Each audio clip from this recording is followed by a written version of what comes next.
Hello friends, तो आज हम आपको बताने वाले हैं ईरान और इजराइल की दुश्मनी का राज। लेकिन क्या आपको पता है 20वीं सदी के दो सबसे बड़े दुश्मन कभी अच्छे दोस्त भी रह चुके हैं। इस बारे में मैं आपको वीडियो के लास्ट में बताऊंगा। पहले आप जान लें कि ईरान और इजराइल में आखिर किन वजहों से इतनी दुश्मनी है। तो चलिए शुरू करते हैं। Number 1, nuclear program.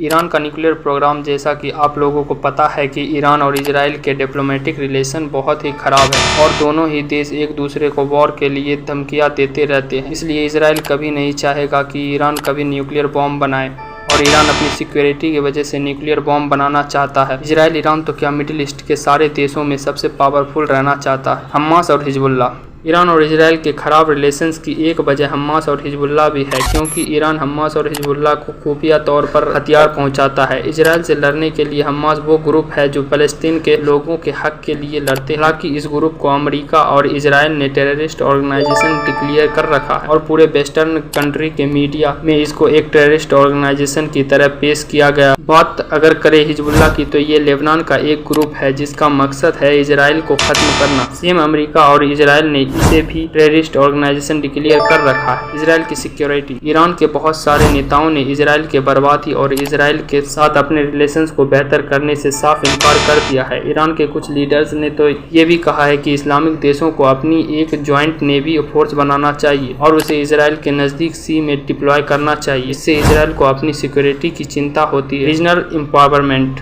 ईरान और इजराइल दोनों ही अपने आप को मिडिल ईस्ट में सबसे ज्यादा पावरफुल कंट्री मानते हैं। Palestine controversy. ईरान और इजराइल के बीच दुश्मनी में पैलेस्टाइन कंट्रोवर्सी भी एक अहम रोल प्ले करता है, क्योंकि इजराइल एक जूइश कंट्री है जबकि ईरान एक इस्लामिक देश है।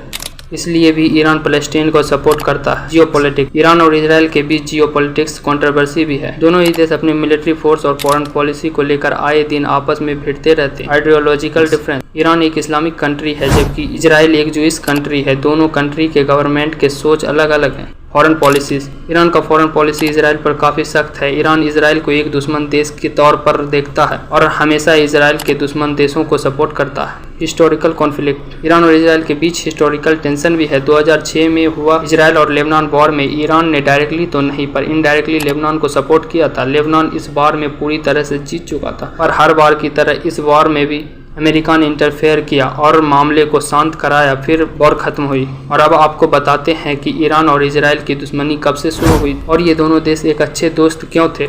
दरअसल 1979 से पहले ईरान में एक प्रो अमेरिकन गवर्नमेंट चलती, इसे पूरी तरह यूएस कंट्रोल करता था और यूएस का डिप्लोमेटिक रिलेशन इजराइल के बाद सबसे अच्छा कहीं था तो वो ईरान से ही था। और यूएस की वजह से ही ईरान और इजराइल डिफेंस के मामले में वेपन्स का लेन देन भी किया करते थे। लेकिन साल 1979 में ईरान में इस्लामिक रिवॉल्यूशन हुआ, जिसके बाद ईरान से अमेरिकन गवर्नमेंट को हटाया गया और तब के वहाँ के प्रेसिडेंट शाह मोहम्मद रेजी पहलवी देश छोड़कर भाग गए। फिर वहाँ के कॉन्स्टिट्यूशन को चेंज करके ईरान को एक सेकुलर कंट्री से बदलकर इस्लामिक राष्ट्र घोषित किया गया और वहाँ के सबसे पहले supreme leader Ayatollah Ruhollah Khomeini बने।